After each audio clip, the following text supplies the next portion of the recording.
Tu veux que ton site respire, que chaque élément soit bien à sa place, sans tout casser dès que tu changes un truc? Alors tu dois maîtriser le modèle de boîte CSS. Aujourd'hui, on va voir ensemble le box model, les propriétés padding, margin, border et comment bien dimensionner tes éléments. C'est la base pour ne pas galérer plus tard. Moi, c'est Gray, maman solo de 3 enfants et développeuse web reconvertie. Allez, c'est parti. En CSS3, chaque élément HTML est considéré comme une boîte rectangulaire. On l'appelle le box model. Il est composé de 4 éléments. Le contenu, c'est-à-dire ton texte, ton image, ton lien. Le padding, la marge intérieure, c'est-à-dire l'espace entre le contenu et la bordure. La border, c'est-à-dire la bordure visible autour. Et pour finir, la margin, la marge extérieure, c'est-à-dire l'espace entre cette boîte et les autres boîtes. Pense à un cadre photo ou à un emballage cadeau. Le contenu est au centre, le padding l'entoure, la bordure encadre le tout et la marge est l'espace autour du paquet. Petite astuce, on définit les côtés dans cet ordre, top, right, bottom, left, dans le sens des aiguilles d'une montre.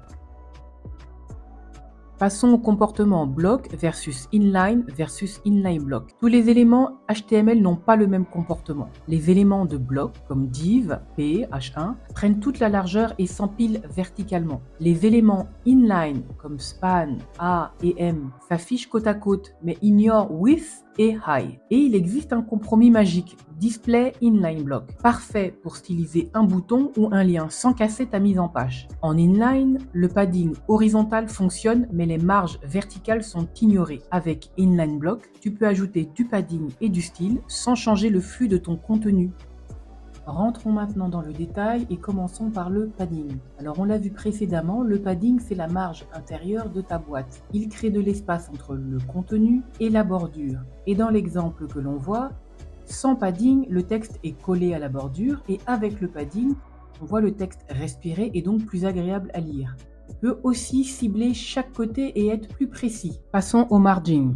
La marge ou margin, c'est l'espace à l'extérieur de la boîte, c'est-à-dire ce qui sépare ta boîte des autres éléments. Elle crée de l'espace extérieur et évite les interfaces étouffantes, c'est-à-dire qu'elle évite que tout soit collé. Comme le padding, tu peux également ajuster chaque côté individuellement. Ce que l'exemple montre, c'est les 4 boîtes qui sont séparées par un espace régulier grâce au margin à 20 px. Le fond gris clair du container permet de bien voir la marge extérieure.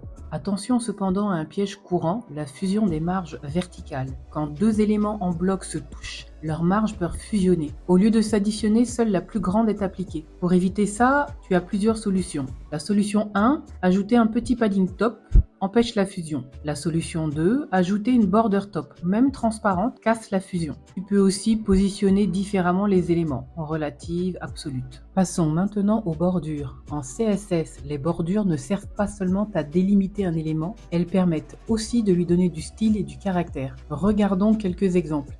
Ici, j'ai créé plusieurs boîtes avec le même contenu, mais chacune utilise un style de bordure différent. Solide, une ligne pleine et nette, parfaite pour des séparations claires. Dashed, une ligne en tiret, souvent utilisée pour mettre en évidence une zone temporaire ou un encadré particulier.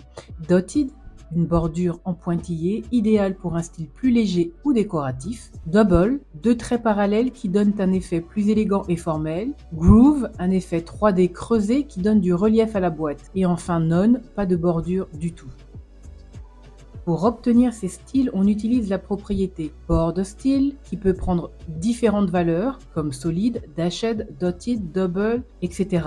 Mais aussi ridge, inset, outset ou none. On peut bien sûr personnaliser l'épaisseur avec border width, la couleur avec border color et même arrondir les coins avec border radius. Une petite astuce, en combinant ces propriétés, tu peux créer des effets visuels vraiment uniques qui attirent l'œil et structurent ton contenu. Pour cela, tu utilises la propriété border tout simplement pour réunir en une seule ligne de code plusieurs propriétés.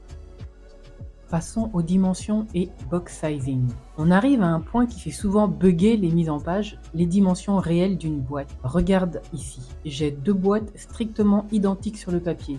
width 300 px, padding 20 px et border 10 px. La seule différence, c'est la propriété box sizing.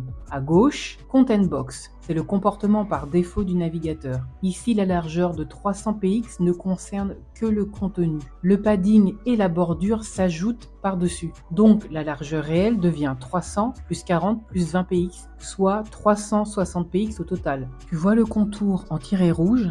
Il n'entoure que le contenu, donc le reste dépasse. C'est la raison pour laquelle tes blocs cassent parfois ta grille. Ce n'est pas toi, c'est Content Box. À droite, Border Box. Ici, la largeur de 300 px inclut déjà le padding et la bordure. Résultat, la boîte finale mesure exactement 300 px. C'est prévisible, simple et tellement plus pratique pour faire du responsive. Bonne pratique, applique Box Sizing, Border Box partout dès le départ. Before, After, Box Sizing, Border Box. Ça rend tes calculs de largeur beaucoup plus faciles, surtout avec des colonnes, des cartes ou des formulaires. Si un composant tiers a été pensé pour Content Box, pas de panique. Tu peux surcharger localement sa règle pour rester compatible. C'est la bonne pratique à adopter par défaut, selon moi. C'est bien plus intuitif, surtout dans les mises en page responsives. Et je l'applique systématiquement dans mes projets. Donc, en résumé, Content Box égale la largeur du contenu uniquement. Padding et bordure augmentent la taille. Border Box, largeur contenu totale maîtrisée. Tout est inclus dans la dimension définie. On parle maintenant d'Overflow, comment le navigateur gère le contenu qui dépasse la boîte. Alors, toutes mes boîtes ont la même taille fixe. Je fais exprès de mettre trop de texte pour montrer le comportement. Overflow, c'est visible, c'est la valeur par défaut. Le contenu dépasse librement en dehors de la boîte. C'est pratique pour certains effets, mais ça peut casser la mise en page si tu ne t'y attends pas. Overflow Hidden. Ici, tout ce qui dépasse est coupé. Tu vois que le texte s'arrête net au bord de la boîte, idéal pour masquer un surplus. Mais attention, l'utilisateur ne pourra pas scroller pour le voir. Overflow, scroll. Les barres de défilement sont toujours visibles, même si ça ne déborde pas beaucoup. C'est utile pour signifier clairement qu'un contenu est scrollable, mais l'UX peut être un peu lourde si tu en abuses. Overflow auto. C'est souvent le meilleur compromis. Les barres de scroll apparaissent seulement si nécessaire. Si le contenu tient, pas de barre. S'il dépasse, une barre s'affiche automatiquement. Maintenant, on regarde les variantes ciblées. Overflow X Auto, Overflow Y Hidden. Je n'autorise que le défilement horizontal. Overflow Y Auto, Overflow X Hidden. Je n'autorise que le défilement vertical. En résumé, tu as les options visible, hidden, auto. Scroll, choisis celui qui rend l'expérience la plus fluide et pense à cibler X ou Y quand c'est plus logique pour ton design. En CSS, tu as différentes unités de mesure. Le PX pour pixel, valeur absolue. Tu as EM, relatif à la taille de police du parent. Tu as REM, relatif à HTML. Tu as le pourcentage, qui est la proportion de l'élément parent. Et enfin, tu as VV ou VW, pourcentage de la largeur de l'écran. Pour un site responsive, favorise REM, pourcentage et VW. Et évite d'abuser des pixels. Et c'est parti pour notre mini projet pratique de la semaine. Allez, on code ensemble une boîte lavande bien centrée, stylée, qui utilise tout ce qu'on a vu. Même si ce n'est pas du direct, je t'invite à coder avec moi en temps réel. C'est comme une session privée entre nous deux. Pause, code, rejoue. L'essentiel, c'est que tu pratiques à ton rythme. Et c'est comme ça qu'on progresse vraiment. Alors installe-toi confortablement, prends ton thé ou ton chocolat chaud, mets un fond de musique et savoure ce moment rien que pour toi.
Allez, pour terminer, je vous propose un petit quiz pour valider vos acquis et renforcer votre mémorisation. C'est parti!